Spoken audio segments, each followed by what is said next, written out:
Podcast, de modo geral. Olá, vocês do futuro. Está começando mais um podcast de modo geral, edição 59. Hoje com a presença super especial da nossa convidada, a juíza lotada do Tribunal de Justiça de São Paulo, Flávia Martins de Carvalho. Estamos muito felizes com a sua presença, minha cara. E também a estreia como colunista convidado do queridíssimo Carlos Eduardo Pereira, uma das vozes mais impressionantes surgidas na literatura brasileira nos últimos tempos, e também os já clássicos fundadores do podcast, André Del Fuego e João Paulo Cuenca. Como é tradição do podcast, vamos começar pelas inquietações positivas ou negativas de João Paulo Cuenca. Bom dia, boa tarde, boa noite a quem nos escuta e vê. Esse governo não tem um Fiat Elba, né? Ele tem uma frota de crimes e de impunes. E a impressão que dá é que falta, né? A gente está nesse do que falta há mais de um ano. Impressionante, parece um efeito de lentes, que você se aproxima e vê a coisa mais longe. Mas não quero comentar sobre isso, não. Eu queria comentar sobre uma coisa, até fazer um pedido para as pessoas que estão nos vendo. Doem agasalhos, porque está um frio. Hoje eu passei frio dentro de casa com 2 cobertores, assim.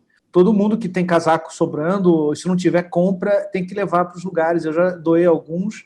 E vou fazer uma nova limpa aqui no meu armário, porque no desespero ontem eu comprei 2 aquecedores, Paulo Scott.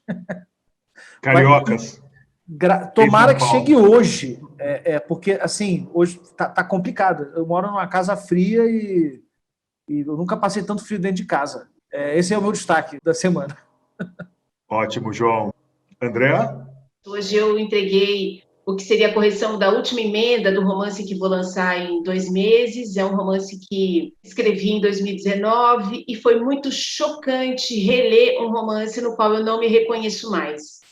É claro que isso já aconteceu em outros momentos, em processos que demoram anos, e quando você vai publicar e tal, mas não é só isso. Eu percebi na minha autoria, subjetividade, alguma coisa que trincou, que está rachada, assim, com esses 2 anos de pandemia e com tudo isso que aconteceu de uma maneira, nossa, brasileira, ética, filosófica, política, estética, religiosa, familiar. Eu tenho a impressão de não dar conta, assim, é uma coisa que isso não dá conta. Aquilo ali foi, sei lá, em 2019, é de um outro tempo, um tempo em que, sim, nós já estávamos doentes, e acho que a pandemia deixou isso mais claro, todo mundo jogado numa enfermaria, moral, ética, estética. E eu me pergunto sobre a importância de publicar num momento desse, e me sinto nesse momento, fazendo mais literatura, ministrando oficinas de escrita, onde você facilita uma linguagem que está acontecendo exatamente nesse momento, de escritores ou não escritores, do que exatamente publicar um livro com uma linguagem da qual eu não me reconheço. O que fazer com isso? E aí eu tenho um outro romance que estou há 5 anos escrevendo, comecei a revisar, achei aquilo também longe. E aí a questão não é simplesmente o tema, né? Não é que eu deveria estar falando sobre alguém numa pandemia, é alguma coisa urgente da linguagem, é alguma coisa... E eu me sinto fora desse sincro ainda, sabe? Um pouco flutuando nesse processo. Queria dividir isso. Minha caríssima doutora Flávia, seja muito bem-vinda. O que chamou a atenção de você nos últimos dias? Seja bem-vinda. Obrigada, Paulo. Obrigada a todos e a todas. É uma alegria muito grande estar aqui hoje. O que eu estava pensando hoje, especialmente, e até essa coisa meio distópica da denúncia que foi feita pelo servidor, que agora vai ser investigado. Então, ele faz uma denúncia e aí o denunciante passa a ser o investigado. E isso me remete ao caso do rapaz da bicicleta, que igualmente falou, olha, não fui eu que roubei a bicicleta, então agora vamos investigar por que você tinha uma bicicleta. E a gente começa a viver essa obra de ficção, é o processo, né, remetendo lá aquele personagem ao K, é o processo, você de repente está meio denunciado, processado, investigado, você não está entendendo muito bem por quê.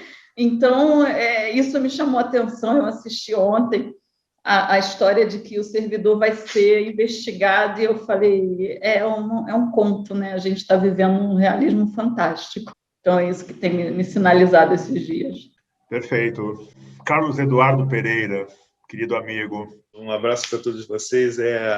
Cara, eu estou tentando, nesse período de um ano e pouco aí da pandemia, eu tenho tentado me informar, eu estou sempre, ao contrário do que eu fazia antes, eu estou procurando ficar mais atualizado, eu estou por dentro das redes sociais e tal, isso me fazia mal, mas agora, no momento, me parece que até me coloca uma perspectiva diferente. Eu descobri esse lugar, para mim, eu estou de olho.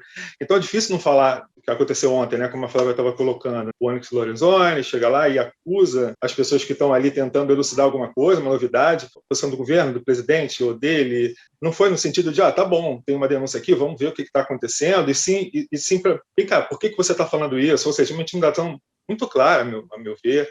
Isso tudo é revoltante, mas eu estou num sentimento hoje, não sei se é momentâneo e tal, mas de felicidade. Hoje a minha esposa foi vacinada, fomos nós, a família, né, eu, ela e nossa filha, fomos todos ali ao Museu da República, aqui perto de casa e tal, e registramos. Enfim, acho importante a gente dar uma reforçada nesse tipo de coisa, ainda mais nesse momento. Estar na presença da Flávia, é muito bonito, Flávia, ver você dessa forma tão jovem, com esse cabelo e tal, e uma juíza, sabe? Acho isso importante pra caramba. Então, eu fico nesse sentimento de felicidade. Eu tenho acompanhado, a gente vê, né, o ministro do Meio Ambiente, que saiu, uma história meio estranha, qual é a relação, né? Me ocorreu que, quando o Weintraub, quando ele saiu também, foi justamente quando descobriram o Queiroz aqui. Se eu não estou enganado, foi no mesmo dia, não foi? E ontem também, coincidentemente, houve essas duas questões, da Covaxin, e o ministro pede para sair, enfim, todas essas relações, aí tem a história da cortina de fumaça, enfim, tem essa série de coisas que a gente pode desenvolver, não sei se isso vai retomar aqui na nossa conversa, mas eu quero falar da felicidade, sim, de ter sido, enfim, da família que está começando a se tornar imunizada, talvez, estou num dia bom. Não sei se daqui a meia hora, se começar a olhar o Twitter, vai mudar isso, mas no momento estou bem satisfeito. Obrigado, gente. Ótimo, meu caro. Me parece que a questão central do Brasil, as questões centrais sempre giram em torno da terra, da nossa racionalidade civilizatória de destinação da terra para poucas pessoas que ainda trabalham nessa faixa da colônia de exploração, que é fundante do nosso país. E nesse debate na Câmara dos Deputados e o confronto que houve lá em função do projeto de lei 490 de 2007, que altera a legislação sobre a demarcação de terras indígenas, houve na terça-feira um confronto mesmo, e pessoas se machucaram. E ontem a reação das lideranças e, sobretudo, das mulheres indígenas, foi de entrega de flores nas mãos dos policiais que estão fazendo, digamos assim, o seu serviço de contenção, entre aspas, naquele espaço. E eu estava assistindo aos vídeos e me chama muita atenção a reação dos policiais quando recebem esse tipo de manifestação, a entrega de flores. É algo a ser percebido, porque, de alguma forma, naquele quadro do indígena entregando a flor na mão de um policial, nós temos duas realidades de pessoas oprimidas, porque os policiais estão ali funcionando sob uma campanha massiva de lavagem cerebral mesmo, né, da sua conduta, do que deve ser reprimido. Então, eu achei que esse momento foi um momento positivo nesse conflito que eu considero essencial. Não há como a gente ficar passivo diante da possibilidade dessa flexibilização da demarcação de terras indígenas e toda a exploração e a usurpação que vai se desencadear a partir disso. E só para fechar, uma coisa que me chamou a atenção, André Del Fuego, é essa nova categoria que está sendo discutida no mundo, que o pessoal está chamando de Covid longa, está relacionada à manutenção dos efeitos, dos sintomas da Covid, e essa síndrome já está sendo catalogada, e as as consequências da síndrome também, as externalidades da síndrome também já estão sendo listadas, pelo menos no primeiro mundo, ou digamos assim, nos países centrais. Nós temos aí já um espaço maior, não é, para estudo das sequelas que ficam dessa doença. Com isso, nós fechamos o primeiro bloco do podcast de modo geral, edição 59, e vamos ao segundo bloco, em que teremos a possibilidade de dialogar um pouco mais e saber das opiniões de nossa convidada. Até!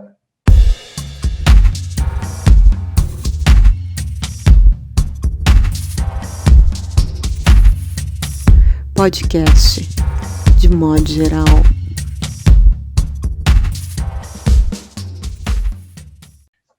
Estamos de volta com o podcast. Eu gostaria de perguntar, Flávia, você tem uma relação bastante sensível com a literatura, com a arte, e ao mesmo tempo você tem uma consciência da tragédia desse convívio de classes e opressões raciais, misóginas, que são bastante comuns e normalizadas no nosso país. Como juíza experiente que você é, como você retrataria o agravamento das relações de violência, de estresse, de desespero, que chega ao seu conhecimento como uma juíza, como uma julgadora, nesse período tão crítico da pandemia? O mundo está melhor ou está pior? Eu preciso acreditar que nós vamos melhorar, porque senão eu não consigo nem levantar da cama. Ontem eu recebi um pedido de medida protetiva para uma menina de 1 ano e 5 meses, cujo laudo preliminar indicava abuso sexual. Eu estou com isso na minha cabeça desde ontem. Essa respirada profunda que a Andréia deu, eu dei ontem. Eu pensei, 1 ano e 5 meses, uma menina vítima de violência sexual. A gente tem todo um discurso de culpa da vítima. O que você vai dizer de uma menina de 1 ano e 5 meses? Era a fralda que ela estava vestindo, que era muito sedutora? Era o jeito que ela estava engatinhando, que parecia dizer alguma coisa? Então, quando a gente pega casos dessa natureza, aquilo fica na nossa cabeça, né? Algo do tipo, não vai ter jeito, a gente está falido enquanto sociedade. Mas a minha aproximação com a literatura, dentro da magistratura e como campo de pesquisa, tem muito a ver, eu vivencio como construção de personagens, e eu vou explicar. Está no imaginário da sociedade o bem e o mal nesses extremos, o bem e o mal, o herói e o bandido. E quando você está aqui no meu cotidiano, que você recebe o bandido, você vê que esse bandido, ele não está nesse extremo de 100% mal. Esse bandido, ele tem uma gradação. Às vezes ele não é, às vezes não, ele nunca é 100% mal, tá? Ele tem um histórico, ele tem uma família. Eu escrevo também, né, sou cronista, escrevo alguns contos, e eu tenho um conto justamente de uma audiência que eu fiz, de um réu de tráfico de drogas, pego em flagrante, nenhuma resistência, chegou diante de mim, era 17 de dezembro, véspera de Natal, assim, do recesso já, né, final de ano, e ele chegou a mim absolutamente resignado, porque os réus, de um modo geral, são o quê? Inocentes, né? E ele não tinha aquele discurso de eu sou inocente, na verdade essa droga não era minha, era só para o meu uso, isso aí eu escuto todo dia. E ele não vinha com esse discurso. Ele falou, realmente, a droga era minha, eu ia traficar, tudo isso aí é verdade. E aí eu fiz a audiência assim, e aquela postura dele muito de aceitação, era isso. E no final eu sempre pergunto se tem alguma questão, alguma dúvida, e ele falou assim para mim, eu tenho sim. A minha situação é a seguinte, eu já fui preso uma vez por tráfico de drogas, cumpri a minha pena, fui solto. Depois que eu fui solto, eu tentei me recolocar no mercado. Tentei arrumar um emprego, consegui alguns bicos, mas nada que pudesse sustentar a minha família. E assim eu via tentando. Minha esposa estava grávida de 8 meses, no dia em que cortaram a energia elétrica da minha casa. e no dia que cortaram a energia elétrica da minha casa, eu tenho um filho de 5 anos, uma esposa grávida de 8 meses, e eu falei, só tem uma porta que está sempre aberta, é a porta do tráfico. E eu voltei. E eu assumi o risco de que eu seria preso novamente, porque eu precisava sustentar a minha família. Então, Excelência, eu não vou dizer que eu não fiz. Eu fiz. Dentro dessas circunstâncias, eu fiz. Só tem uma questão, eu fui preso quando a minha esposa estava grávida de 8 meses. E essa situação fez com que ela antecipasse o parto, e o neném nasceu. E ela está aí fora com meu filho de 15 dias, que eu ainda não tive a oportunidade de ver. E a única coisa que eu queria que a senhora me concedesse era a possibilidade de conhecer o meu filho. Eu chequei com a segurança, porque tem toda uma questão de você deixar no fórum visita familiar, né? O fórum não é lugar para visita familiar.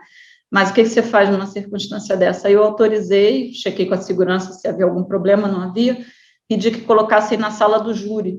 Eles foram, eu tinha ainda outros processos, foram para a sala do júri. Aquilo ficou na minha cabeça. A minha esposa está aí com o meu filho de 15 dias, o meu filho de 5 anos, que eu não vejo desde o dia que eu fui preso, eu queria conhecer o meu filho. Eu tinha um bolo aqui, na minha sala sempre tem alguma coisa de comer, né? Eu tinha um bolo aqui, bolo comum, e eu fiquei pensando na criança de 5 anos, porque o pai veio no fórum de algema, isso eu acho que é uma cena muito forte para uma criança de 5 anos, e eu cortei uma fatia de bolo e fui levar para a criança, na minha tentativa muito ingênua de tentar tornar aquele momento que era muito traumático, menos traumático. E quando eu cheguei no salão do júri, eu vi esse pai com aquele bebezinho no colo, a mãe chorando, o pai chorando, os policiais chorando, entreguei o bolo para o menino de 5 anos, e ali eu vi uma cena que eu não sei se eu vou conseguir narrar para vocês conseguirem alcançar do ponto de vista da imaginação. Eu vi uma mãe, um pai e um bebê no salão do júri, onde eu tenho um crucifixo lá atrás, com policiais em torno. Era a própria manjedoura. Era a véspera de Natal. Isso é Natal.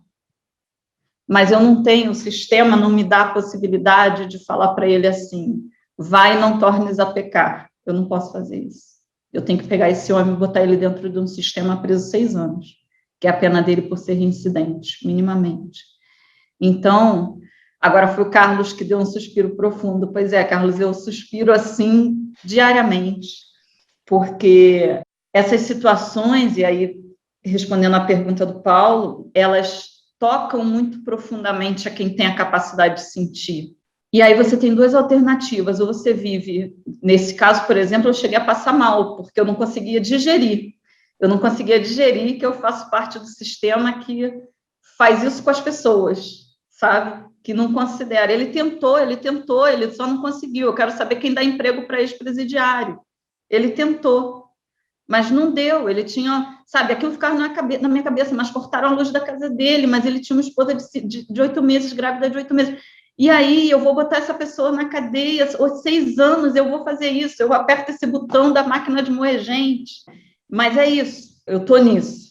Então, eu acho que o que isso faz com a gente o que muitas vezes as pessoas fazem é desconectam. Então, agora eu não sinto mais. Eu não vou mais sentir. Eu vou considerar que todos são iguais. Eu vou considerar que só existe bem e mal e que não tem nenhuma fração, nenhuma gradação entre essas coisas. Que as pessoas elas têm que ser crucificadas pelo mal que elas fazem ou elas têm que ser santificadas pelo bem que elas fazem. Então, quando a gente olha para esse enredo, a gente percebe que a vida é um pouco mais complexa e que talvez não seja assim, sabe? Não existe esse bem e esse mal tão extremo. E falando dos policiais, né, ainda, eu comecei a escrever um conto que eu não terminei ainda sobre os policiais, porque meu pai foi policial militar, hoje ele é aposentado. E nesse conto eu digo exatamente isso. Meu pai nunca chegou em casa e contou como foi o dia dele. E só agora que eu sou juíza, eu entendo por que meu pai nunca chegou em casa e contou o dia dele. Porque todos os dias eu ouço policiais contarem histórias aqui como testemunhas dos crimes. São as piores histórias. Então, para que meu pai ia chegar em casa e contar aquelas histórias? Para mim, para minhas irmãs, para minha mãe? Talvez ele falasse com a minha mãe, mas com a gente, com certeza, ele não ia contar. Onde eu quero chegar? Que é muito difícil lidar com isso cotidianamente. É muito difícil lidar com essa nossa falência enquanto sociedade cotidianamente. Então, algumas pessoas fazem, especialmente, eu acho que o sistema policial acaba contribuindo um pouco para isso, fazem eu não sei se opção, mas acaba se construindo um modelo de que você não pode sentir. Porque se você sentir, você vai sofrer. Não tem como, você vai sofrer. Eu sofro quando eu faço uma condenação dessa. Eu faço porque é o meu trabalho, eu não tenho alternativa. Eu falo isso para os réus. Eles falam, eu quero que a senhora me dê uma chance. Eu digo, qual é a chance que você quer que eu te dê? Porque eu não posso deixar de aplicar a lei. Qual é a chance que você quer que eu te dê? Então, é difícil.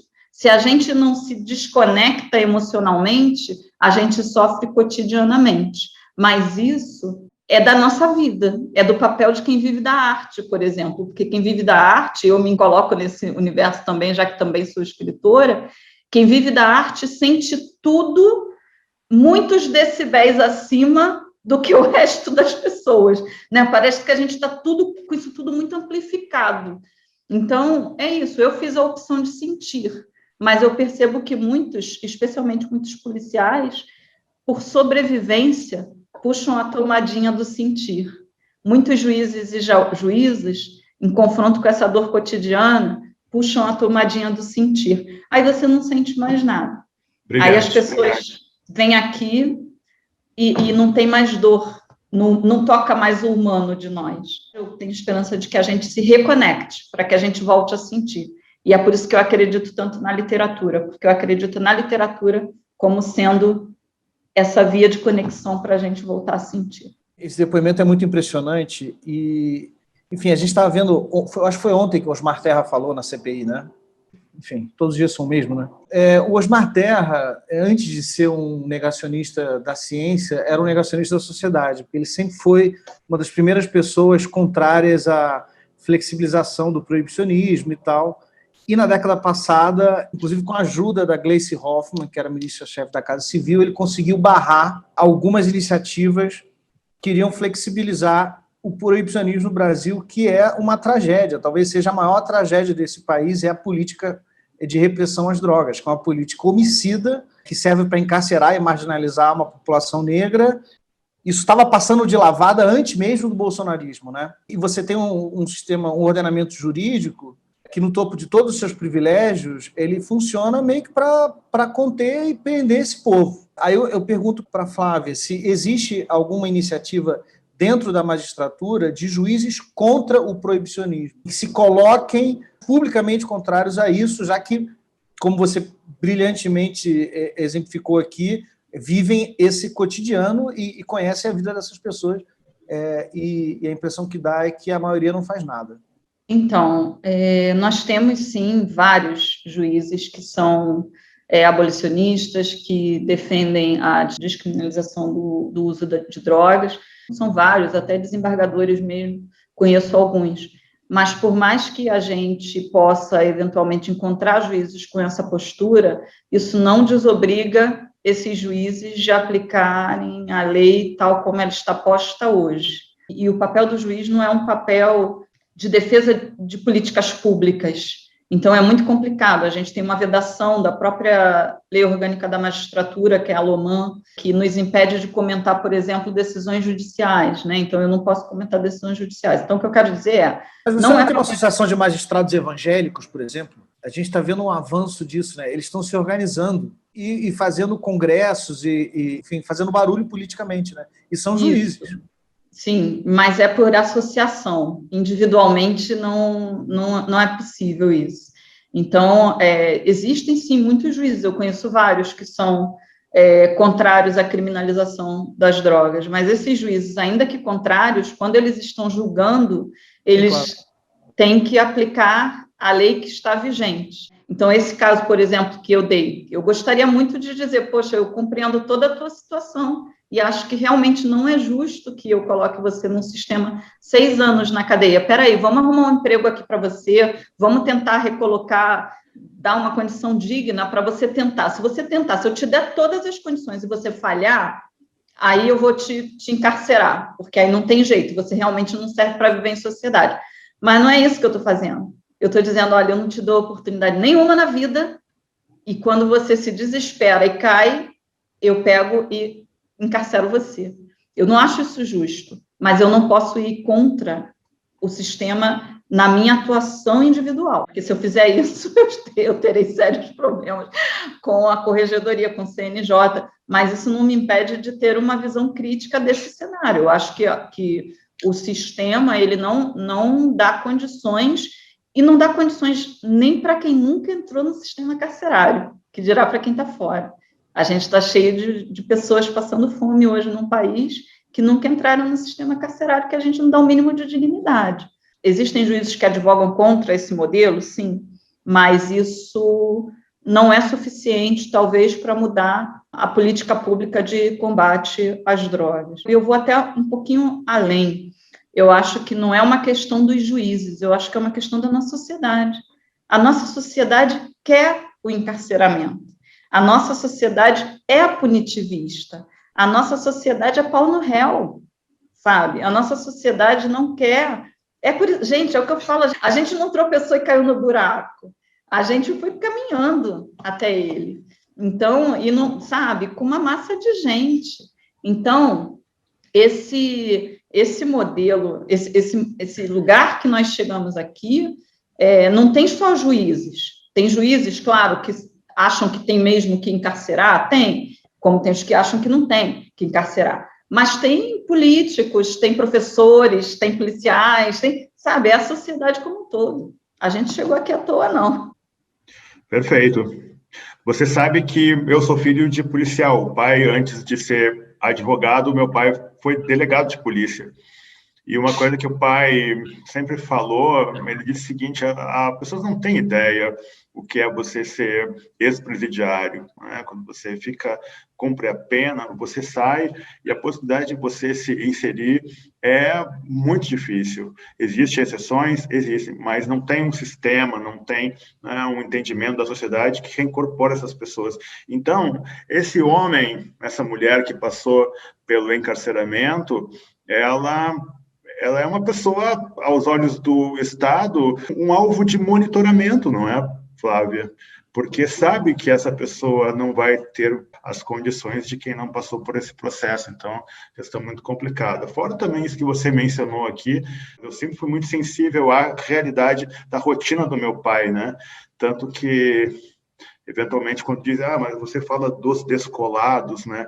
Sim, eu falo das pessoas descoladas porque eu nunca consegui ser uma pessoa descolada, entende? Porque eu venho de uma periferia, de uma família negra e sou filho de um policial. Então, essa coisa descolada, não sei por que sempre me vem a personagem que o Gregório Duvivier monta quando ele fala, né? Eu sou branco, eu fumo maconha, eu tenho maconha em casa, venho me prender. Eu fico assim, interessante esse contraste como artista que você está fazendo, mas você só faz isso porque você vem da família, né, da qual você vem, você tem importância social no Rio de Janeiro que você tem, e você é branco. E até é importante que você faça isso, mas uma pessoa negra da periferia, ela não consegue entender essa liberdade que você tem, Gregório. Ela chega a ser até uma afronta, assim, mas, enfim, são complexidades da nossa sociedade. Andréa? Fiquei pensando nessa cena natalina que você presenciou, e acho que você, como ficcionista, consegue trazer isso aqui de um jeito que uma juíza só não traria. E nessa cena, vendo você ali como uma personagem também, juíza, ficcionista, com a sua história e tudo isso, vendo, enfim, intuindo outra justiça que não aquela aplicada. E aí fiquei pensando nessa justiça, então, as leis que não dão conta da justiça, a juíza não dá conta da justiça. E aí, uma pergunta, assim, para você, com essa clareza que você traz assim nas palavras, com a poética, o que é justiça? Eu já disse isso algumas vezes, a primeira decepção que eu tive na faculdade de Direito, ainda nos primeiros períodos, foi quando eu descobri que, na prática, direito e justiça não eram sinônimos. A gente entra para a faculdade de Direito com aquela bandeira da justiça, né? Nossa, eu vou fazer justiça. E aí você começa a estudar o direito, começa a ver os casos práticos, e aí você descobre que direito e justiça, às vezes, podem estar diametralmente opostos. E aí você fala, nossa, onde foi que eu me enfiei? Porque se eu fizer o direito, eu não faço justiça, se eu fizer a justiça, eu não tenho como seguir o direito. E aí é o grande dilema. Eu vou usar a definição aristotélica, né? Dar a cada um que é devido, aos iguais como iguais e aos diferentes como diferentes na medida da sua desigualdade. Esse seria uma saída bem fácil para mim, só que isso é muito difícil. E o que eu posso te dizer é que eu busco, no meu cotidiano, permanentemente unir direito e justiça. Eu não posso deixar de cumprir a lei, eu não vou fazer isso nunca, eu não posso fazer isso. Mas eu trato de maneira justa as pessoas. E eu acho que tratar de maneira justa as pessoas é, por exemplo, explicar para um réu isso, que eu não vou poder deixar de aplicar a lei, mas que a situação dele é essa em razão desses fatores, que quando ele sair, se ele quiser, isso eu digo para todos eles, se ele quiser realmente se recolocar no mercado, se ele quiser seguir um outro caminho, que ele pode me procurar, eu já falei isso, talvez alguns colegas falem, a juíza é maluca, mas eu falo isso para todos aqueles que eu pergunto, você quer sair, você quer deixar as drogas, você quer um outro caminho? Eu não posso deixar de cumprir a lei, mas quando você sair, lembra de me procurar, eu vou te ajudar a se recolocar, porque é esse o poder que eu posso compartilhar. Não como juíza, como uma pessoa que tem contatos na sociedade civil. Nem o meu papel de juíza, é como alguém que tem, como eu tenho, como Paulo tem, como vocês têm, pessoas de ONGs, de associações, que a gente pode fazer a ponte para essas pessoas. Porque sabe qual o problema desse caso, por exemplo? Ele não viu ninguém, ele não enxergou ninguém, mas existem ONGs, existem associações de recolocação, mas naquele universo que ele habita, isso não chegou, então ele não conseguiu enxergar isso como possibilidade. Então, assim como, por exemplo, para o Gregório ser preso não é uma possibilidade, alguém chegar, meter o pé na porta dele sem mandado judicial de prender ele e achar uma maconha dentro da segunda gaveta do guarda-roupa, isso não passa na cabeça dele, do ponto de vista da imaginação, do ponto de vista desse réu também não passa na cabeça dele que alguém vai ajudar ele a se recolocar no mercado, isso não é uma possibilidade. Então, a forma que eu tenho hoje de fazer a justiça é tratar as pessoas de uma maneira justa, de uma maneira digna, tratar todos eles com dignidade. Por pior que a pessoa seja, eu particularmente acho que o pior crime é o crime de estupro, de todos eles. Tá? Estupro ainda é um crime com o qual eu tenho muita dificuldade pessoal de lidar, claro que ajo tecnicamente, mas é muito difícil para mim. Mas ainda, mesmo o criminoso de um crime, o réu confesso de um crime de estupro, ele tem que ser tratado com dignidade. E ser tratado com dignidade é ele ter direito de vir, ser ouvido pelo juiz, pela juíza, ter direito a uma defesa, ser tratado, isso é tratar com dignidade. Eu não preciso escorraçar ele, eu não preciso cuspir na cabeça dele, eu não preciso dizer que ele é um ser humano horrível, não tem necessidade disso. Se eu der a ele um sistema que funcione e que, ao final, ele receba uma sentença, ainda que sejam 30 anos de pena, ele foi tratado com justiça, porque ele foi tratado dentro daquilo que nós temos a oferecer para ele. Só que, muitas vezes, nós não oferecemos nem isso, o mínimo. A gente tem no país, hoje, no sistema prisional, presos preventivamente, um monte de gente que não precisava estar presa. O STJ está aí julgando HC todo dia, colocando na rua gente que não precisa estar presa. Então, quando a gente faz isso, a gente está falhando. Está falhando nessa aproximação do direito com a justiça. Mas eu acho que todos nós que estamos no sistema de justiça temos que, de alguma forma, trabalhar para aproximar essas duas coisas, direito e justiça, porque elas, dogmaticamente, talvez elas estejam muito separadas.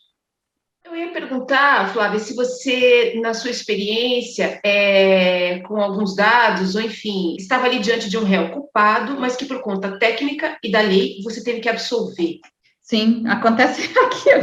Todas as possibilidades imaginativas que vocês tiverem, vai acontecer. Já tivemos. Então, eu já tive caso, por exemplo, um caso de violência doméstica, em que Esse caso foi muito, muito significativo porque o indivíduo tinha tocado fogo na casa da mulher, num caso de violência doméstica. Felizmente, ela não estava na casa, ela tinha passado mal. Olha como aquelas coisas que acontecem, né? O alinhamento do universo. Ela tinha passado mal, tinha passado uma noite no hospital. E justamente nessa noite ele tocou fogo na casa dela. Quer dizer, ele tocou fogo, não, isso sou eu que estou dizendo. Ele, inclusive, foi absolvido, que é o caso que se falou, né? E ele foi absolvido por falta de provas. E o que aconteceu? Não tinha provas, não tinha como condenar, né? não tinha elementos. Mas a audiência foi já nesse modelo virtual. E aí encerramos a audiência, encerrou tudo tal. Olha, todo mundo liberado. Quando acabou, aí uma pessoa assim longe falou assim: tá vendo? Quem mandou você fazer isso, tocar fogo? Então, mas eu não tinha... Como você pega, sabe? Quem é essa pessoa? De onde veio isso? Será que fez? Não tem mais elemento nenhum. Parece filme, né? Aquele, assim, acaba a cena, corta o filme, aí vem aquela, sabe? Depois que tudo já se resolveu, aí vem aquela mãozinha assim, aí você descobre que tudo que você imaginou do filme até aquele momento não era aquilo, estava tudo errado. Então, esse caso foi um caso que eu ainda falei, eu cheguei a falar com a promotora, eu falei, mas você ouviu, no final, depois que a gente encerrou tudo, alguém falou que foi ele que tocou fogo. Não falou assim com essas palavras, mas falou tipo assim, nossa, tá vendo a encrenca que você foi arrumar? Uma coisa assim, sabe? Que deu a entender que realmente ele tinha feito. Só que não tinha como a gente estabelecer nada ali. Eu ainda falei, vai atrás, vê aí, será que não teve como absolver? Gente, são tantos casos, eu estou me lembrando aqui, só fazendo um parênteses. Aqui são muitos personagens. Uma vez eu peguei um caso, um negócio besta, um furto num trailerzinho desses de rua, né? De 2 engradados de cerveja. Eram 2 indivíduos, né, que tinham furtado e tal, tinham sido presos em flagrante, inclusive, e aí eu fui julgar o furto. E aí, quando o cara me contou a história, eu falei, pô, ele tá me enrolando, né? Isso não pode ser verdadeiro. Mas o pior é que era verdadeiro. E olha como era a história. Um cara entrou para 4 da manhã no trailer, arrombou um pouco a portinha lá e entrou dentro do trailer. E aí tinha um morador de rua que ficava perambulando pela rua. E aí esse morador de rua, às 4 da manhã, estava passando na rua e o que estava dentro do trailer furtando, na hora de tirar, ele abriu um buraco muito pequeno, né, na lataria, ele não conseguia tirar o engradado de cerveja. E aí ele botou a cabeça do lado de fora do trailer e viu se tinha alguém na rua para ajudar ele no furto. E aí ele viu o morador de rua. Gente, é sério, eu também achei que não era, mas era. Aí eu imaginando a cena, né? Porque aí já vem aqui na minha mente criativa, eu já imaginando assim, a pessoa passando na rua. Oi, será que você pode dar uma força aqui no furto que eu estou fazendo do engradado de cerveja? Aí vem um morador de rua, puxa, claro, é para já. Aí, a única condição é que eles dividissem o furto, aí eles tiraram 2 engradados, um para o que era morador de rua, que não tinha o que comer, mas tinha a cerveja, conseguiu a cerveja, o outro ficou com outro, mas nisso o pessoal viu a movimentação, chamaram a polícia chegou e prendeu em flagrante. Se contar, você não acredita numa história dessa, que o morador de rua estava passando na rua 4 da manhã, alguém vem e diz, pode me dar uma força aqui no furto que eu estou fazendo? Coisa rápida, vai demorar não, é coisa rápida. E o outro chega para ajudar, você não acredita. E no sentido de inocentar, eu vou te dizer assim, olha, no direito a gente tem uma coisa que se chama indúbio pro réu. Então, se há dúvida, a gente tem que absolver. Se eu tenho dúvida, eu absolvo, simplesmente. E coloco na sentença indúbio pro réu em prol do acusado. Eu estava pensando aqui, eu sou servidor da Justiça, né, do PJ aqui, aposentado. Isso faz uns 10 anos já. Eu não estou mais atuando e tal. E teve um momento que eu estava lotado numa vara que é o juizado de jovens infratores.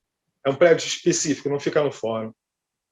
Então, ali a gente vê esse movimento que você estava falando. São jovens, são garotos negros que estão ali, e a situação, enfim, situação difícil, e a gente no balcão, como eu era um servidor simples, ali um peão daqueles, um analista de processo, e ficava ali, né, vendo no balcão a situação das famílias, das mães, dos jovens, enfim, isso tudo é muito triste. Mas a minha curiosidade, ela vai para outro lugar. Havia um juiz negro, e era justamente o titular da Vara da Infância e da Juventude. E havia outro juiz e tal, mas e ele era uma figura detestável. Ou seja, no trato com as pessoas, em geral. Cumpria lá a lei e tudo mais, mas ele é um camarada que era, né, enfim, ruim, né? Uma pessoa complicada de se lidar e tal. Mas aí fica pensando, ele como o único negro ali, talvez ele tivesse alguma armadura, ele se colocasse naquela arrogância, de uma forma de se proteger, eu não sei, eu não faço ideia, eu não o conheço pessoalmente, não é do meu círculo de amizade, mas o fato é que ele fazia questão de se mostrar como uma pessoa de muita arrogância mesmo, e ele fazia questão de manter uma famazinha lá de mal e tudo mais. Aí eu fico pensando, você como atuante entre os seus pares aí, né, na associação de juízes, juízas negras, juízes negros e tal, como é que vocês, magistrados negros, se relacionam com os colegas, com os pares? Como é que funciona isso? Como é que é o magistrado negro no Brasil? Vamos lá. Eu tenho alguns números. Hoje nós somos 18,1% de juízes e juízas negras no Brasil inteiro. É um número baixo. Mulheres negras, especificamente, somos 6%. E se a gente falar, eu não sei se todos estão em São Paulo, mas se a gente falar especificamente do Tribunal de Justiça do Estado de São Paulo, nós somos aproximadamente 2.500 juízes e juízas no estado inteiro. E nesses 2.500, nós somos aproximadamente 60 juízes e juízas negros. Então, se você pensar 2.500 são 60, você conseguir falar com uma juíza negra no Tribunal de Justiça de São Paulo, você tirou a sorte do dia, né? Que achou alguém que não se encontra habitualmente. Hoje, das 33 desembargadoras, no segundo grau a gente tem 3 homens negros, dos desembargadores, 3 homens negros no universo de 350 ou 60, agora me foge o número, pouco mais de 300, e são 3 homens negros e nenhuma mulher negra. E se a gente pensar em tempo de mudança, a minha turma é a primeira turma a ter mulheres pretas na magistratura de São Paulo. E se você considerar que leva mais ou menos uns 30 anos para alguém virar desembargadora, pela via da promoção, a gente ainda vai levar 30 anos para ter uma mulher negra desembargadora em São Paulo. E eu acho isso muita coisa. E por quê, né? Porque a gente...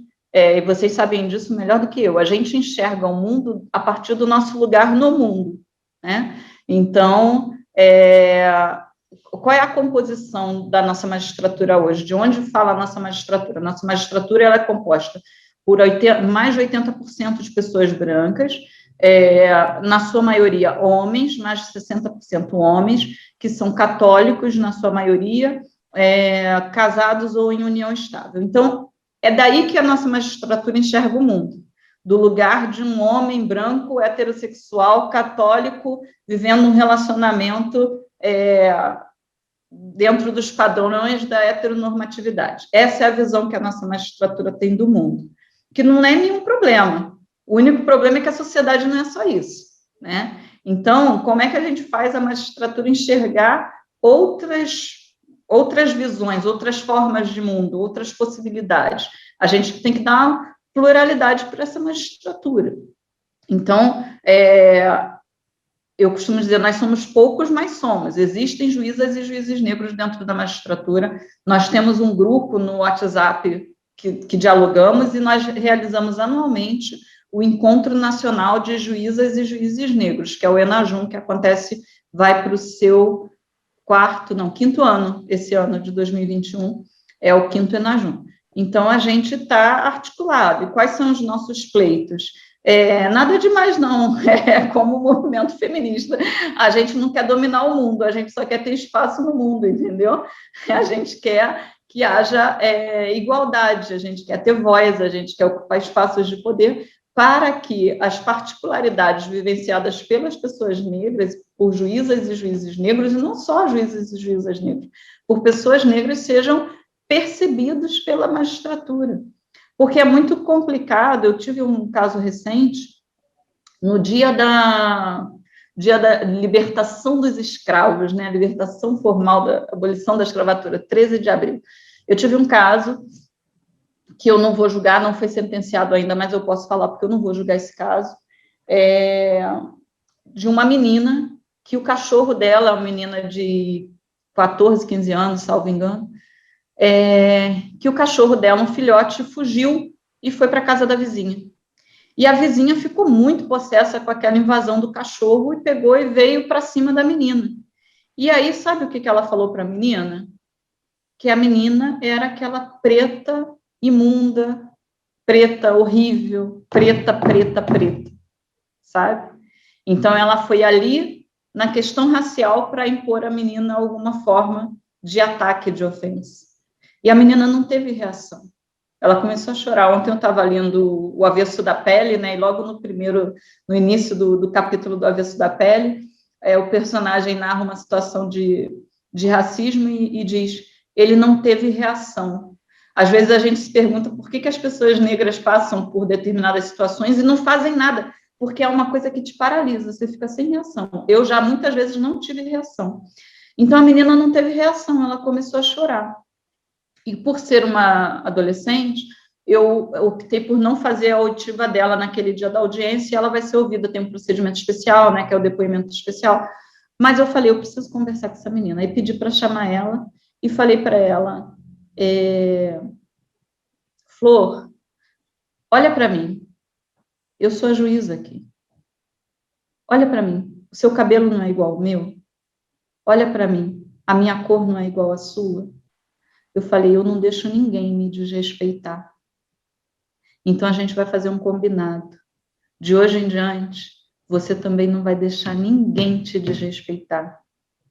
Porque nós somos iguais. Se eu sou a juíza aqui e todo mundo me respeita, você também tem que se fazer respeitar e não permitir que ninguém te desrespeite. E não é só porque eu sou juíza, é porque a gente é igual. Na minha cabeça, isso tem importância. É diferente dela olhar e ver um homem branco que não olha nem para a cara dela, que não consegue alcançar o que significou ela ser chamada de preta imunda. Será que uma pessoa branca consegue sentir o que é isso? Consegue perceber o que é isso? Ah, mas é só uma brincadeira, a gente tem tantos casos que ficam assim, não, mas estava só brincando. Não, mas ela não quis ofender, mas ofendeu. Então, o que a gente quer não é, como eu disse, não é dominar o mundo. A gente só quer que tenha espaço para todo mundo nesse mundo, que não está tendo, não. Não está tendo, não. E ser uma juíza negra num estado que tem 60 juízes negros no meio de 2.500, eu digo sempre para os meus colegas, fiquem tranquilos, porque a gente não consegue fazer a revolução sem vocês. 60 juízes negros não conseguem mudar o sistema se não tiver algum apoio dos outros 2.400 que estão no topo. E é por isso que o movimento ele tem que ser um movimento de toda a sociedade, de todo mundo. Não é um movimento só das pessoas pretas, das pessoas negras. Tem que ser de todo mundo. Principalmente nos espaços de poder, como magistratura. Porque a maioria aqui não é de pessoas negras. Na sociedade mas aqui dentro não é. Mas hoje a gente já tem. Eu posso dizer que temos muitas pessoas não negras dispostas a transformar. Sabe por quê, Carlos? Porque quando a gente vive nesse modelo de desigualdade, seja modelo de desigualdade racial, seja modelo de desigualdade de gênero, seja modelo de desigualdade de classe, esse modelo de desigualdade é um modelo que não permite uma vida saudável para ninguém.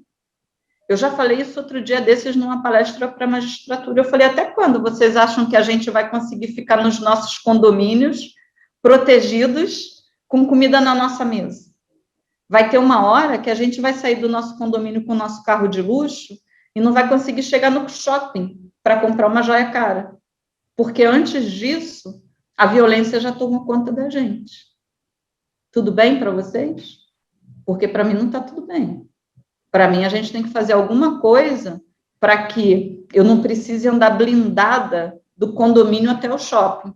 Eu posso continuar indo do condomínio ao shopping, mas eu não posso ignorar que o meu carro vai estar sendo atacado. Vai chegar uma hora que a gente vai chegar nisso.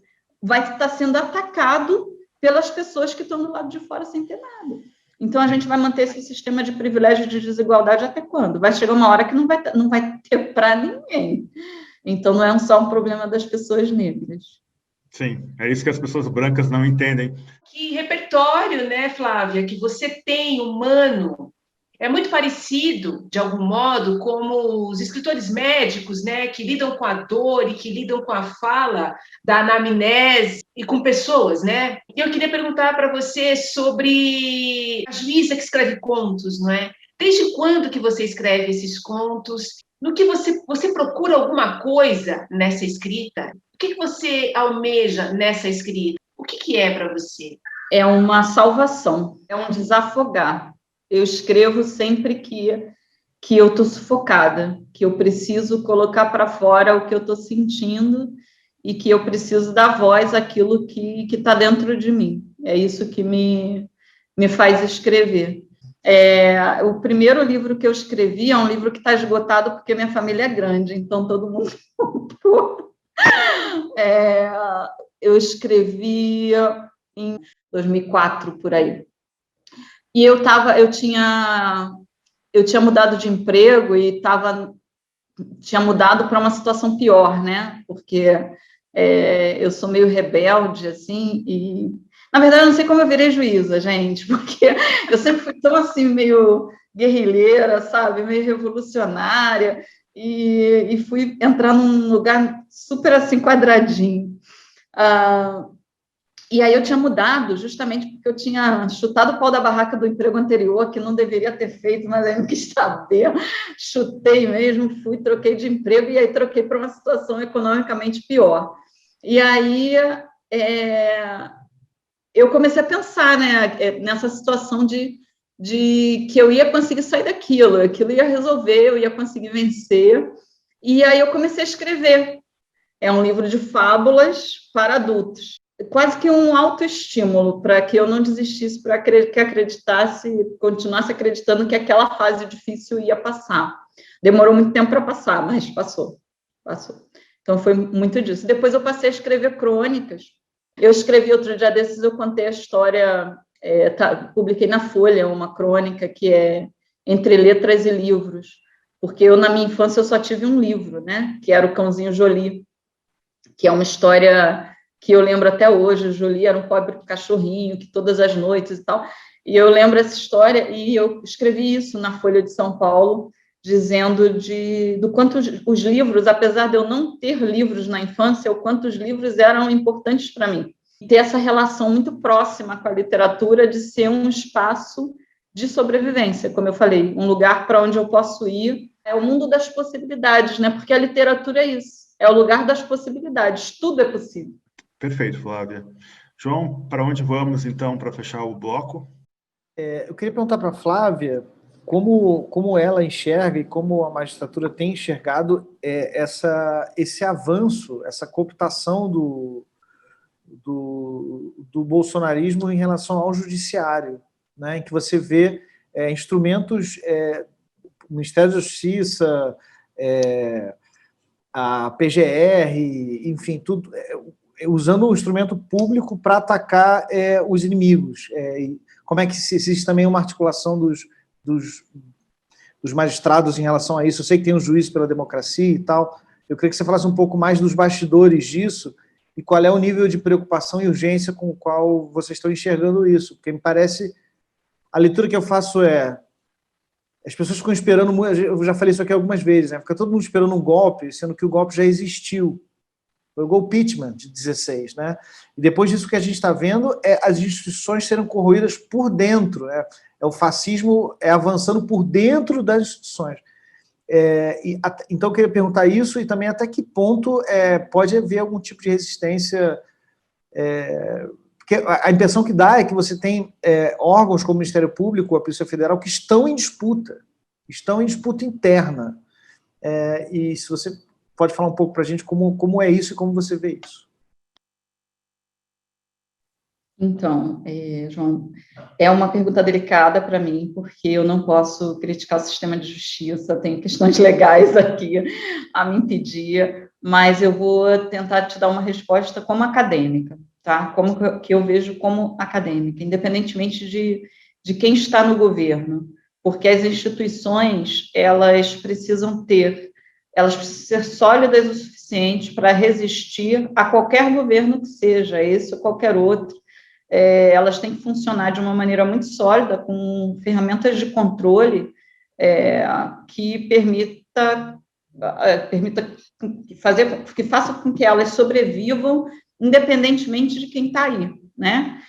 Talvez agora, o momento que nós estamos passando, essa preocupação esteja mais evidente, mas ela não deixou de existir em outros governos, com outros, talvez por uma outra preocupação, mas eu me recordo de tanto no governo Lula quanto no governo Dilma também haver uma questão de que estão fazendo todo um movimento para que todo o sistema educacional seja de esquerda, para que, enfim, sempre tem uma coisa de que o governo vai cooptar as instituições.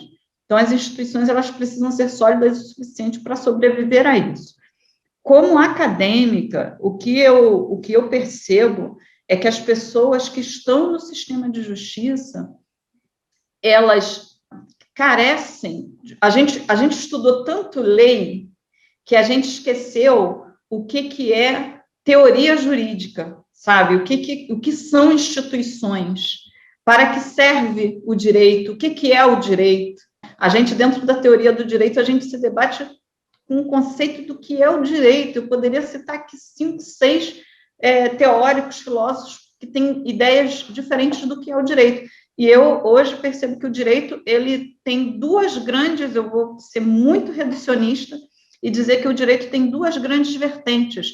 Aqueles que acham que o direito é um instrumento de transformação social e aqueles que acham que o direito é um instrumento de manutenção social. Eu pego o direito para manter o que está aí, e uso sempre o direito para manter o que está aí, ou eu pego o direito para mudar o que está aí. Mas isso, essa briga, né, assim, que eu estou pondo em dois grandes lados e sendo extremamente reducionista, isso a gente não debate. E a gente precisaria debater isso. O que a gente quer fazer do direito? O que a gente acha que o direito deve ser? Para que a gente acha que o direito serve? Que aí, quando a gente chegar num consenso disso, a gente vai conseguir resolver muitos outros problemas depois. E uma outra questão é que, dentro do sistema de justiça, magistratura, Ministério Público, Defensoria, enfim, advocacia, dentro do sistema de justiça, o que a gente tem são pessoas igual a gente tem na sociedade. Então, a gente vai ter um monte de gente que acha que a justiça tem que manter a situação atual e a gente vai ter um monte de gente que acha que a justiça tem que servir para transformar a situação. E essas pessoas convivem. Então, eu concordo, a gente está numa situação de disputa de poder e de espaço, que transcende, talvez, o governo atual. Eu acho que transcende o governo atual. Eu acho que é mais uma questão da gente se entender enquanto sociedade. Porque esse governo que está aí, e como qualquer governo que esteja aí, é a expressão daquilo que a sociedade deseja. Então, eu não sei o quanto a nossa sociedade já está preparada para um outro momento, sabe? Um outro processo. Eu não sei, eu tenho dúvida, e tenho muita dúvida e muito medo de 2022. Eu não sei o quanto a nossa sociedade quer que as nossas instituições funcionem como garantidoras de direito. E eu falo isso com um certo... quase que com um pesar, sabe? Porque quando a gente, né? Quando as instituições funcionarem efetivamente como garantidoras de direito, eu vou garantir direito para político, mas eu vou garantir direito para o meu réu também. Para o meu réu, que vai chegar aqui, que vai ter direito a uma defesa adequada. Então, a gente, por exemplo, não tem nem defensoria pública instalada no país inteiro. Eu não tenho defensoria pública na minha comarca. Eu tenho advogado dativo, que é um advogado nomeado pela OAB para atender. Mas ele não tem direito à defensoria enquanto instituição. Então, o que a gente quer? A gente quer que o direito funcione? É para todo mundo? É sério isso? Às vezes eu tenho a impressão que as coisas não são muito sérias. É sério isso? Porque, se for, é o mesmo direito para todos. E a gente, enquanto sociedade, isso é a minha percepção, a gente não quer que todos tenham direitos. A gente não quer. concordo plenamente, Flávio, com o que você estava falando, e acho sim que a gente não quer nada de uma sociedade mais justa, nada. E essa igualdade aí que você fala, se a gente quisesse, sei lá, não só o direito, se a gente quisesse, a sociedade deve se armar, né? Cidadão de bem, tem que ter arma e tudo mais, vai você, negro, de noite, numa esquina qualquer, está armado ali, ou então na favela, é o negro da favela que pode estar armado? Ou é o cidadão branco, aquele outro que a gente já falou ainda há pouco e tal? Isso não se trata de igualdade, né? É um discurso para uma galera, e não para todo mundo, né? Igualdade para quem, né? Para quem, né? Para quem? Perfeito. Esse é o perigo, não é, Carlos, Flávia, André e João, de termos um presidente que diz, além das outras atrocidades, algo simples como, nas entrelinhas e nem tanto, primeiro a minha família. Né? Desde sempre. Filé mignon para meus filhos. Né? Primeiro eu. Não estou nem aí. Isso tudo tem reflexos terríveis. Com isso, nós fechamos o segundo bloco do podcast de modo geral, com a presença iluminada de Flávia Martins de Carvalho, e vamos ao terceiro bloco, em que teremos a possibilidade de pensar situação ou pessoa que daria bom conto o romance brasileiro contemporâneo. Até!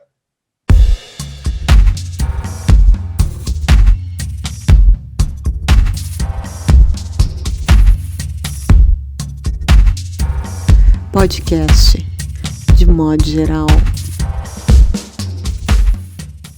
Olá, estamos aqui com o terceiro e último bloco do podcast edição 59. E como é da tradição, vamos começar pela fala de André Del Fuego. O personagem, eu havia comentado sobre ele no episódio passado, mas Lázaro, né? O Lázaro Barbosa, que está no 16º dia aí, 270 policiais atrás dele, agora com satélite, drones que captam movimentação até 250 metros.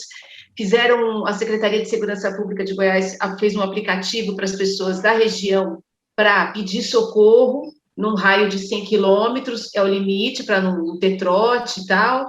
E esse homem, sozinho, nessa mata, as pessoas deixaram as chácaras, então ele pode comer, dormir nesses lugares. Estou pensando, Ana Paula Maia escrevendo.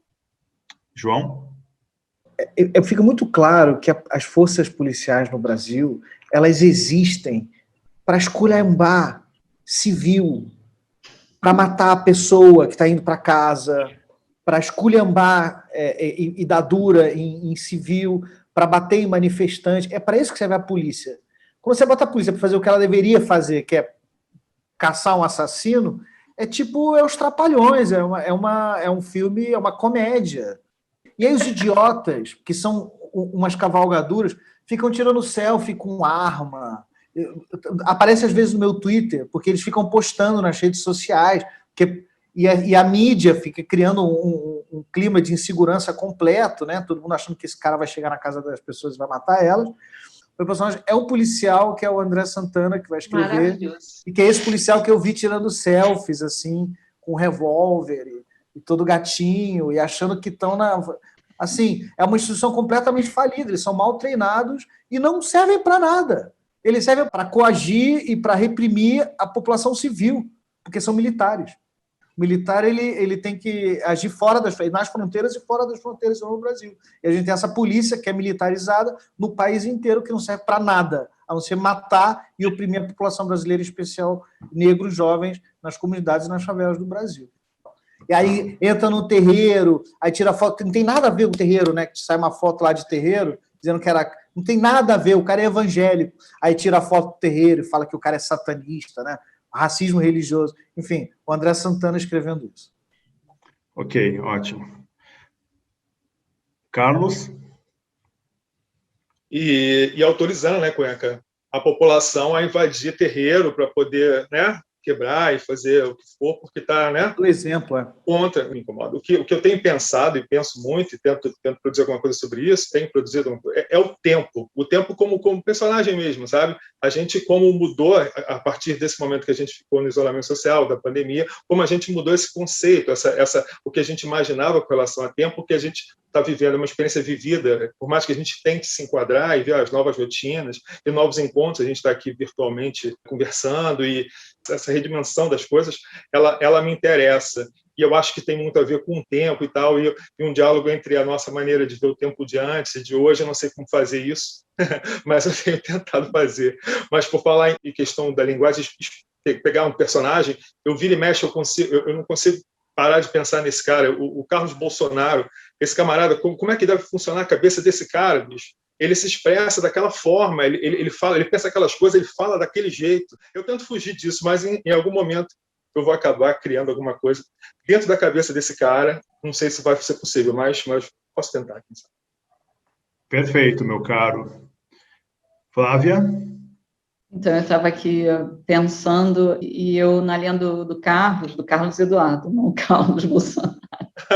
Tá. Do Carlos. Não, eu dou um azar danado, porque meu nome é Carlos Eduardo, né? E ele tem 2 filhos, um Carlos e outro Eduardo. Às vezes falam na sequência, Carlos Eduardo Bolsonaro, puta que pariu, não sou eu, cara. Eu tomo esse susto. Minha filha olha assim, às vezes, na televisão, pelo amor de Deus, mudem de nome. Eu acho que o personagem aqui seria o processo. Você falou alguma coisa assim, de não uma pessoa, mas alguma coisa.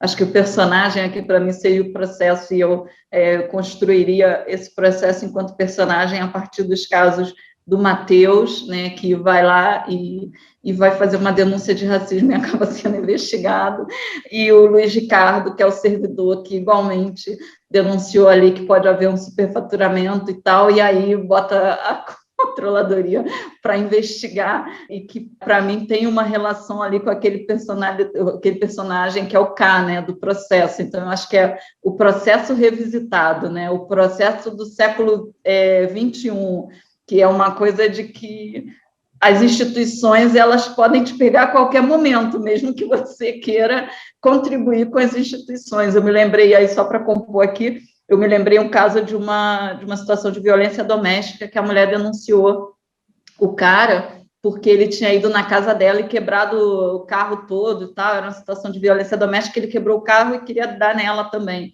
E aí chamou a polícia, e aí a polícia veio, levou o cara, mas aí pegou o carro porque tinha dado dano no carro, né? Tem que responder pelo crime de dano. Só que dentro do carro tinha droga, aí o carro estava no nome da mulher, aí ela estava respondendo por tráfico de drogas também. E ela dizia, cara, mas a gente separou e o carro ficava com ele, a droga é dele. Então, sabe, essa coisa assim, chama o cara para violência doméstica porque quebrou o carro, aí o carro é dela, e aí ela agora responde por tráfico. Então, percebe que não é tão... É distópico, mas é o nosso processo do século XXI. Esses casos estão aí, eles estão acontecendo, e a gente fica se perguntando, mas como? Enfim. O que dizer, né, do Brasil? Homem é espancado no Mato Grosso do Sul após ser confundido com Lázaro Barbosa. A vítima foi encontrada amarrada e ferida pelos bombeiros de Campo Grande, a 1.000 quilômetros do local de buscas do serial killer do Distrito Federal. Primeiro, que ele não é serial killer, né? Isso é uma coisa... E segundo, que nessa matéria parece que é muito curioso, é o bullying e a situação temerária que as pessoas, algumas estão se encontrando por se assemelharem ao Lázaro.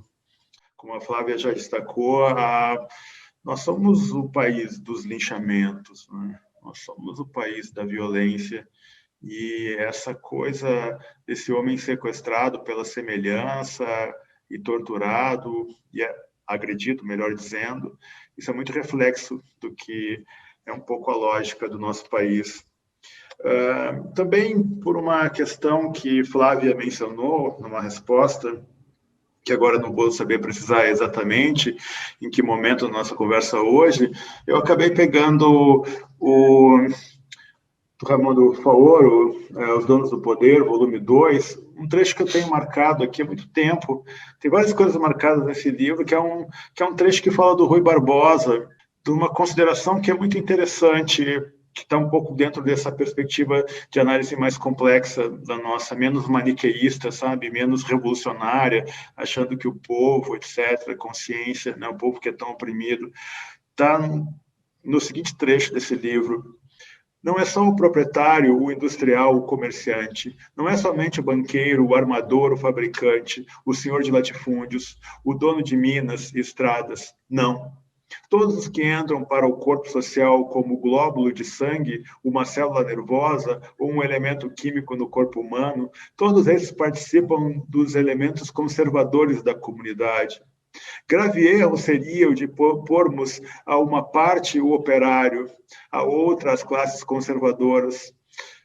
Nas classes conservadoras, ao lado do patrão, está com o mesmo direito o obreiro. Os elementos conservadores da sociedade são o trabalho. Esse primeiro que todos, o capital, a ciência e a lei, mantida pela justiça e pela força. Isto é, a lavoura, a indústria, o comércio, a instrução, a magistratura e as forças armadas. Eis, senhores, verdadeiramente as classes conservadoras.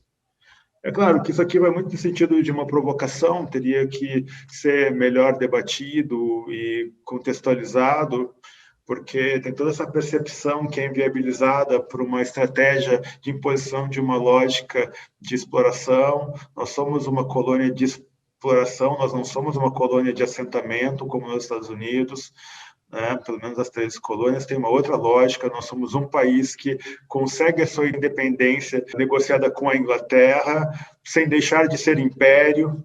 A própria República vem a partir de um golpe, de um canetaço militar. Então, toda essa lógica de tutora, né, de posição tutora da sociedade que as Forças Armadas têm, isso não é de graça. E essa consciência, sabe, dessa tragédia, poucas pessoas têm. Por quê? Porque a classe média não tem essa consciência, certo? A classe média branca, que chega aos bancos universitários, faz concurso para juiz, essa é uma classe média que não entendeu a história, né? Ela não pensou a história, ela não consegue se olhar no espelho. Então, eu acho que essa tragédia, como a Flávia também, novamente me referindo às falas da Flávia hoje, nós não chegamos nesse lugar em 2013. Nós já estávamos caminhando para esse lugar. E ele era quase inevitável, se você colocou aí. Por isso que eu concordo com algumas pessoas de esquerda que dizem que o grande negócio teria sido presidente Dilma não ter emplacado o seu segundo mandato, né? Mas essa é uma outra discussão, esse é um outro momento. Com isso, nós fechamos o podcast edição 59, agradecendo, então, a presença de Flávia Martins de Carvalho. Muito obrigado, Flávia. João Paulo Cuenca, André Del Fuego, e seja muito bem-vindo, Carlos Eduardo Pereira. Obrigado a todos que nos assistem. Até.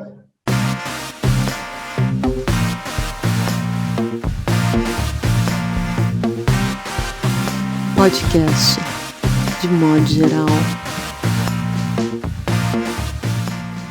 Se a gente for para o ponto de vista da literatura, e é isso que eu acho que é o grande barato da literatura, a literatura ela te dá possibilidades. A literatura ela vai dizer, ó, pode ser, podia não ser, podia ser a droga, podia ser do policial, a droga podia ser de um dos outros, podia ter um complô aqui. A gente pode imaginar várias coisas, mas o direito não opera nessa ordem. O direito opera com elementos fáticos e concretos. O que eu tenho de concreto? A palavra dos policiais, droga apreendida, um cara que estava 1h da manhã num bar onde vendia droga. Claro, é isso que eu tenho de concreto. Impressiona essa coisa do julgamento, como esse palco e como a narrativa ali é importante, né? Quando o Cuenca fala da palavra do policial, essa narrativa, a narrativa do réu, como ele se porta ali, enfim, eu acho, enfim. Mas essa, Andréia, é uma visão mais romântica de quem está de fora, porque a mecânica da coisa, ela não tem essa coisa cênica, sabe, encantadora da eloquência. Até funciona um pouco, mas isso no tempo contemporâneo meio que desapareceu, ainda mais depois da internet, porque não tem mais online, anelão, entendeu? Super roupa, oralidade, oratória, não tem mais isso como tinha entendeu? Até, sei lá, década de 60. Então, isso mudou muito. Então, tem muito essa mecânica. Então, romantizar nessa direção eu acho complicado. O que a Flávia falou, que eu acho importante pontuar nessa discussão direito e literatura, é que a percepção da narrativa literária, ela provoca uma fissura nas reflexões e no cotidiano desses operadores do direito super importante, entende? Porque a coisa mais preciosa que eu escutei nesse podcast há muito tempo, sabe, Flávia, foi o que você disse hoje, e isso vai ficar para mim marcado porque foi alguém que verbalizou aqui nesse podcast, né? Você optou por continuar sentindo. A realidade que se impôs nos últimos anos, no último ano e meio para a gente, ela vai mudar e já está mudando a maneira não só como a gente mas como a gente escreve mesmo, sabe? E é uma questão também de linguagem, de como é que você ataca esse mundo, né? Quais são as ferramentas, né? Quais são os talheres. Eu acho que eles devem ter mudado bastante no último ano e meio, mais do que eles mudaram nos últimos 15, né? Porque essa confluência, esse país vive uma crise política, econômica, institucional, vai fazer, bem, isso começa em 13, né? Vai fazer o quê? 8 anos? Um país ter 5 anos de crise política e econômica, uma coisa agora, vai fazer uma década disso. A gente vai viver uma década de uma crise profunda, que eu acredito que as gerações anteriores, nossos pais, os pais dos nossos pais, não viveram com essas proporções. E calhou da gente viver uma pandemia sob um governo fascista. Essa obra que eles estão fazendo é um negócio inacreditável. Que bom hoje estar mais calmo, mas tá... Eu estou com uma assim também na minha cabeça. Não é assim, você acorda com outro vocabulário, com uma nova linguagem, e sobretudo quando é uma coisa muito subjetiva, autoral, a linguagem da Flávia, a do Carlos, a do Paulo Scott, a sua, a minha, dos autores, escritores que estamos ouvindo. Assim, tem ainda essa singularidade para dar conta ainda, né? E tem essa coisa com... tem uma urgência, quando você fala assim, né? Eu já falar agora, quem é que, depois da pandemia, quer ainda ler sobre a urgência pela qual passamos? Ou também, por que não elas não quereriam ler essa urgência pela qual passamos, né? Porque isso também tem uma saturação, né? Enfim, é uma conversa. Eu não consigo, não sei como vocês estão com os seus escritos, mas as coisas que eu escrevi antes da pandemia, eu não me identifico. É uma foto antiga, que eu já não sei mais quem, eu sou outro corpo, outra cabeça, não sei definir o que é agora, tão pouco. Que eu prefiro nem entrar aqui. Não, mas, por favor, aqui não é seminário de direito. Eu estou pensando aqui... Mas não porque não dá para confiar no que os policiais dizem, né? É um buraco, essa discussão... Eu entendo que na letra fria da lei, essa discussão vai horas, se ela for aberta. Eu quero dizer isso para vocês, crianças que não são do direito. Tá? Então, não, assim, ó, tem muito... Paulo, mas sacanagem, porque a Flávia, ela é incrível, e é um tipo de coisa... E humana, tá entendendo? Então, é nesse sentido.